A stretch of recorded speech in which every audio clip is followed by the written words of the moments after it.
Hello and welcome to the Bourbon Bear. And as our Chicago Bears sit at 4-8, all seems lost. But some good news came in the media last week.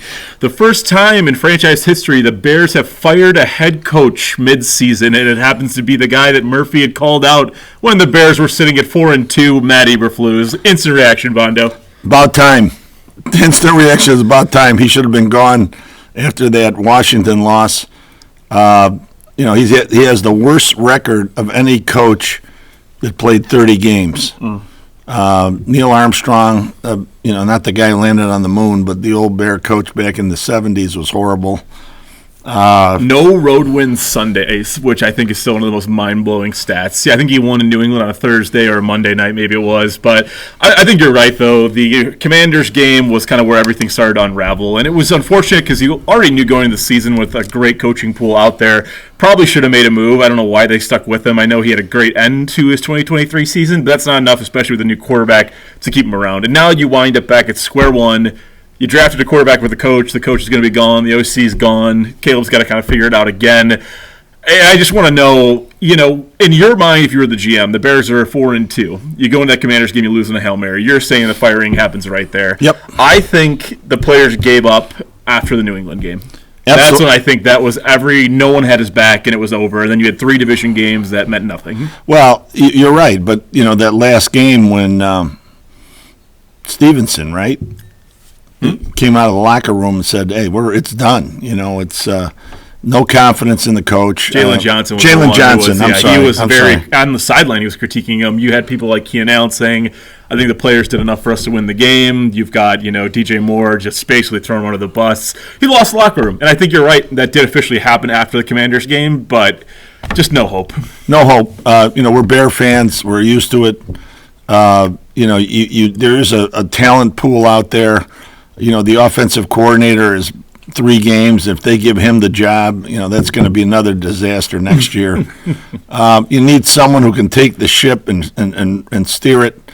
Again, the Bears are in a lot of trouble. I mean, if we go back another year, it's going to take, with a new coach, it's going to take 2 years to get his system up and running, and the time is of the element. And well, to your point, you got 5 games, not 3. You still got Green Bay again, Minnesota and Detroit, and then you have Seattle and the 49ers this week. So you got 5 games.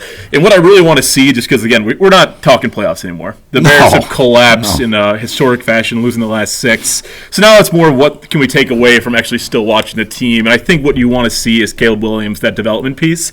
Second half, he's looked fantastic under Tom Brown. First half has looked very sus, I guess, is the best way to put it. Do you think he gets him to turn that around and give us a complete game? I think he's got all the talent in the world, and he's going to be the bedrock of the future for us.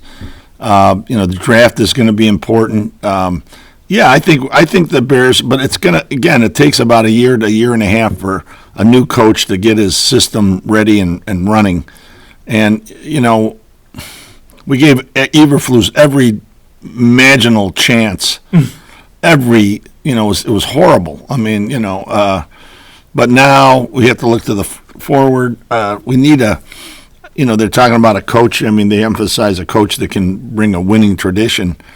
Only we got Harbaugh last year. I mean, that guy, look what he's doing. Everyone had no faith in the Chargers this year, and that could have been a huge signing for the Bears. Could have been. Brutal. Yeah, I still think, and I know Belichick might be looking at North Carolina, but you need a coach that's established, knows what he's doing, respected. I think a guy like Mike Vrabel would be a great pick. Ben Johnson, or no, you're out on him? Ben Johnson's I like a lot. He doesn't have experience, but the Bears always hire guys with no experience. It seems like. Yep, that's true. It's and then you hear Nagy's getting a lot of looks from other. Oh my God! I know. Fail in a franchise, hire that man. Yeah, well, But I mean, before we get into the 49ers game and then the bets here, so looking into next year briefly, I don't want to go into the draft because there's still a lot of time and what's going to fly out in the league. How the team's going to look next year on paper, though, it looks like Keenan Allen will not be here. And to his credit, Keenan Allen is having probably our best receiver year right now in terms of touchdowns. DJ Moore's got him in yards. Rome Odunze obviously starting to pick things up, but Keenan Allen played pretty well for us this year. I thought he played great. And he had some bad drops, I get it, but end of the day, he put up, kind of what you paid him for. Who didn't have bad drops? I mean, Moore, we expected a lot out of him. I thought our wide receivers were going to be the savior for us this year, and I look at Montgomery on Detroit. We gave him up for nothing, and sure we got Swift, but it's not the same.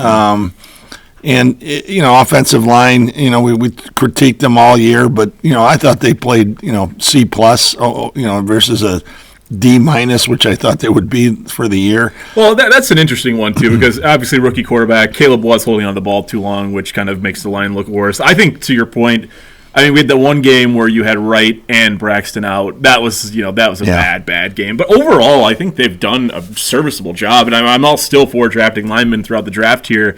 But I'd give them like a C plus, B minus. I don't think they were that bad. Well, I give them a C plus. I wouldn't give them more than that. It's sort of like the grading curve at Viter. But it's. And I thought Edwards would step up more on the defensive side. I think the defensive backs had a lot of problems with injuries.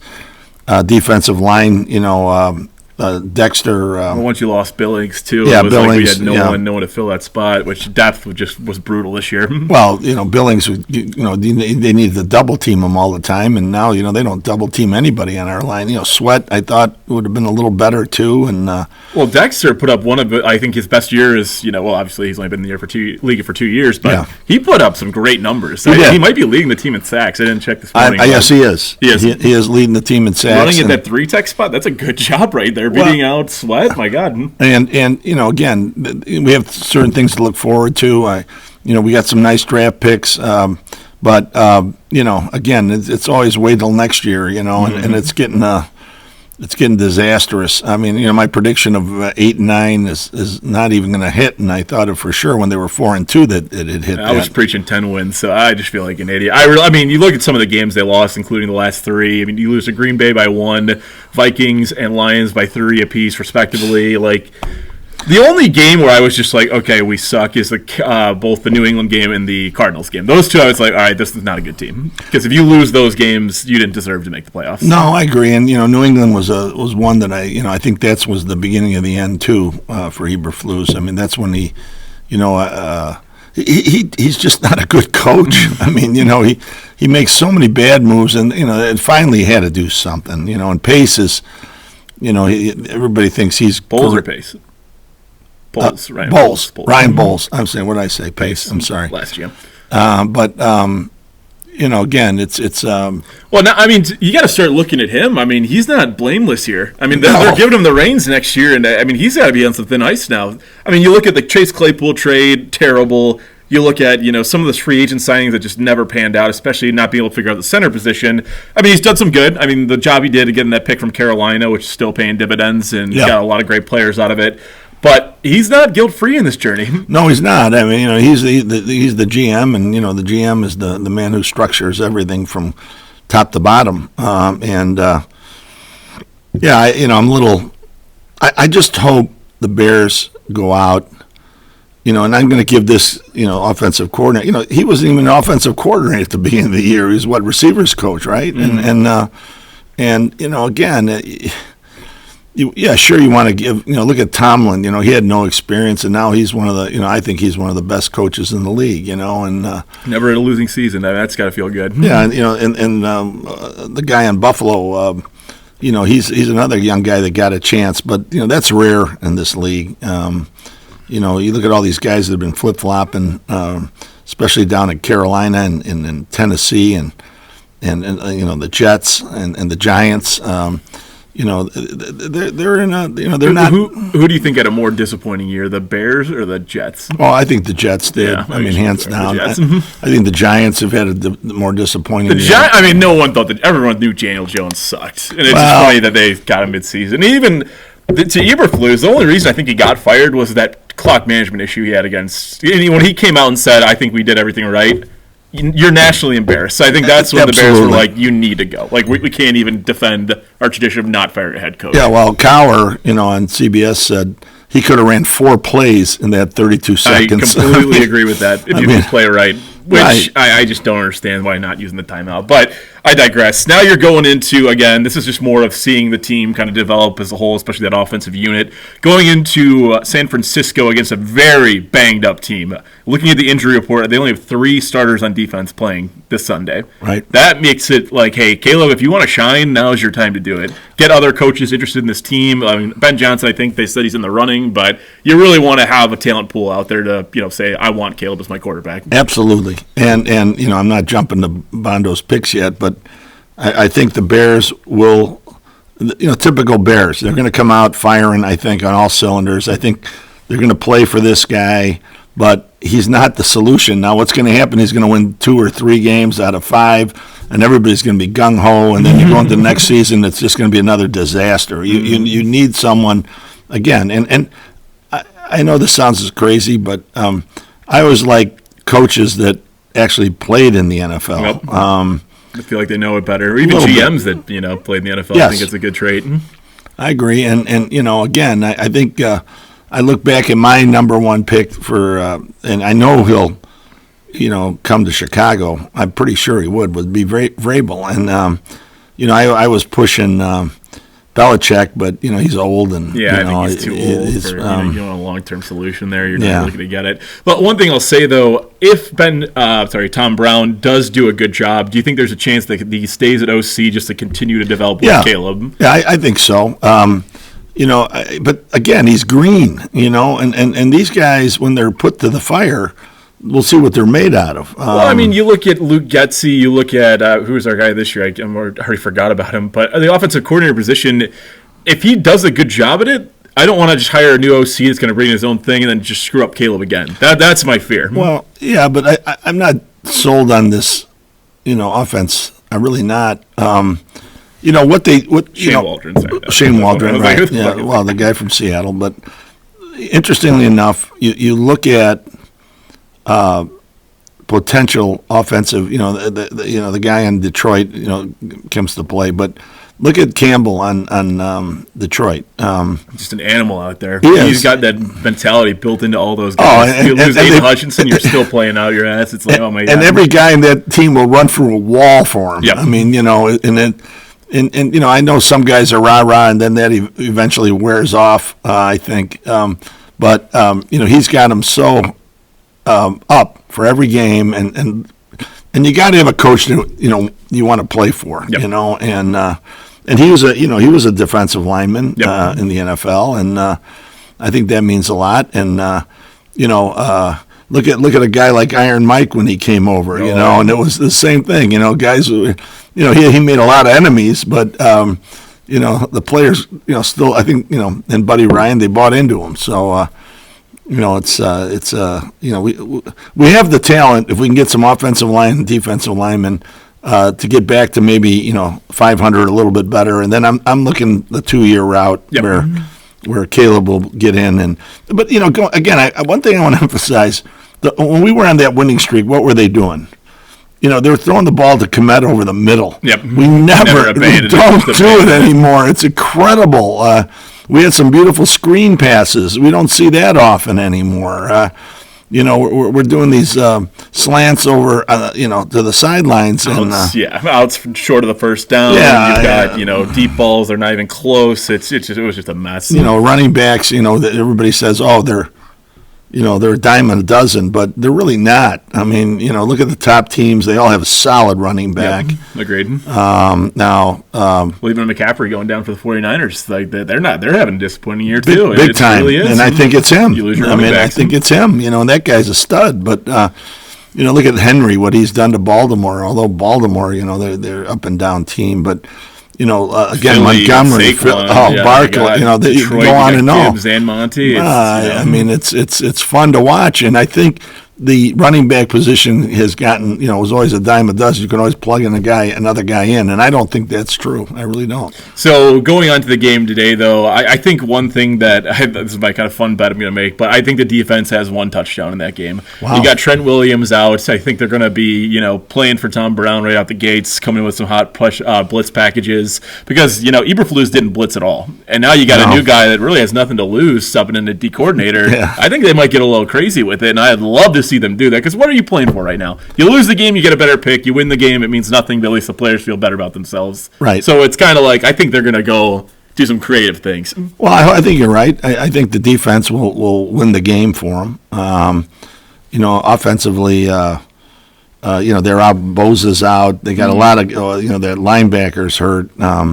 Hargrave's out. Hargrave's out. They're just and what are they playing for? I think. Well, actually, they're not out of it yet because that's a division. Weird division. Yeah, it's all everyone's like 500. Right, and it's a big game. Who's that? The big game? Seattle and. Not Seattle. There's who's leading that division now? Is it the Rams now, or the Rams. I think they're all 500. Yeah, they're Cardinals, close to Rams, it. Cardinals are leading the division by one, I think. But again, I think we'll have to wait and see. But I just don't want to be fooled again. I mean, we're used to it, and in Chicago the last 10 years, 15 years, but we can't get fooled again by. This Tom Brown coming in and winning a few games, and then he's going to be our savior. I just don't want to fall under that. So we'll do bets next, but one quick news bit about the Bears. So it seems like the Chicago Bears and the Arlington Heights Park District have come to an agreement on the taxes for the Arlington Racetrack property.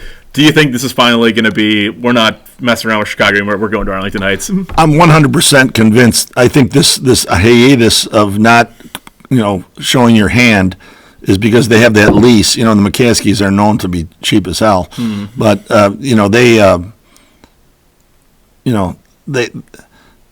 that lease they can't get out of, so they're going to have to pay it anyway. So, I think it's 2027 or 28 that lease is up. So what's going to happen, in my opinion, is that Arlington, with the new mayor coming in, and I think the part of his basis is he wants them here.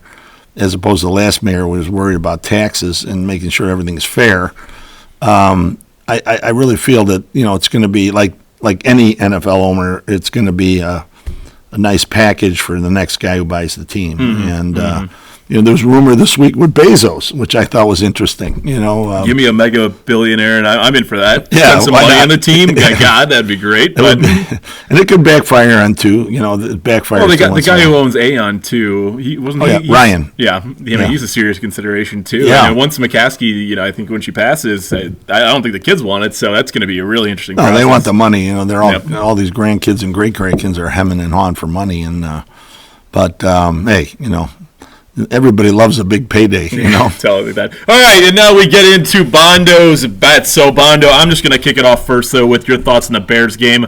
I think the Bears win this in a close one. And right now, I think they're -4, -3.5. It keeps dropping down. +4. I just checked the line. Getting the points. I think the Bears win this game by 4 points. Well, I'm with you. I mean, and, by the way, last week, 5-1. Week before, 4-1. For the year, I'm like 35-14. I know Luke doesn't always, where's the board? When I do well, it seems like it's hidden sometimes. I mean, but you can't fool around when you're 9-2 in the last 2 weeks. I mean, you guys should be watching. We should get the world watching this because I'm the star of the show. I mean, it's no question. But yes, I like the Bears +4. I like the Bears every week, and they've covered. Yeah, they've been 7 out of 10 games, right? I mean, the last 3. I mean, they've covered every division game they covered. Yeah, and and they blow them all. But if we only can use the spread, but I've got some unique picks this week. Teams you might not think. I like Atlanta plus the 6. Everybody's thinking you got to jump on Minnesota. Kirk looked bad. He lost them that game. Kirk, he did. But Kirk is one guy who can come back, and he's at the tail end of his career. I think he's going to step up. I know Minnesota's defense is tough, but I like him with the 6. I really like Tennessee -3. I mean, I think that's a gift pick. I mean, New Orleans -5 against the Giants. I think the Giants have packed it in. They don't care anymore. Here's an interesting pick. The Rams +4.5 at home against Buffalo. Buffalo's clinched everything they need to. They'd be insane if they, play all their starters. They're going to play them, but not the whole game, I don't think. By the way, there's still 5 weeks left in the year. Doesn't matter. They've clinched everything. They've clinched they everything. have not. What do you mean, Buffalo? Buffalo, there's 5 games left, Bondo. Yeah, but Buffalo. You could lose the 1 seed easily in that spot. Well, I don't think they'll get the 1 seed, but then you're playing for something. You want that first round bye. Well, yeah, they're going to get a Kansas City in between them, but they own the tiebreaker too. But you don't want to get anybody hurt. I mean, 5 weeks. That's a high. I'm saying this week. I'm talking about this week. You got to preface that. But I like Seattle +3 over Arizona. And, of course, the Bears. Now, if I can go 5-1 again, I expect you tell all your friends. And this week I don't have a sponsorship. I mean, I need sponsorships. I mean, it's I need shirts. I need a hat. I need, underwear. I need everything. But what are we thinking, though? Final thoughts, score prediction, though, for the game. I think it's going to be 24-28 Bears. I think it's going to be, I said it was going to be 23-20. 23-20. Okay. I think the Bears can squeak it out and on a last-second field goal, and then everybody will say, "Oh, blocked it maybe," but it might get blocked. But maybe if you win one by a field goal, then your chances are better because you lost so many games by that last second. But let's go. We're gonna get next week. Sorry about the Bears, but we're Chicagoans. We're used to it. And go Bears. Go Bears. It's all the time. Bear down. Bear down. We'll see you next week.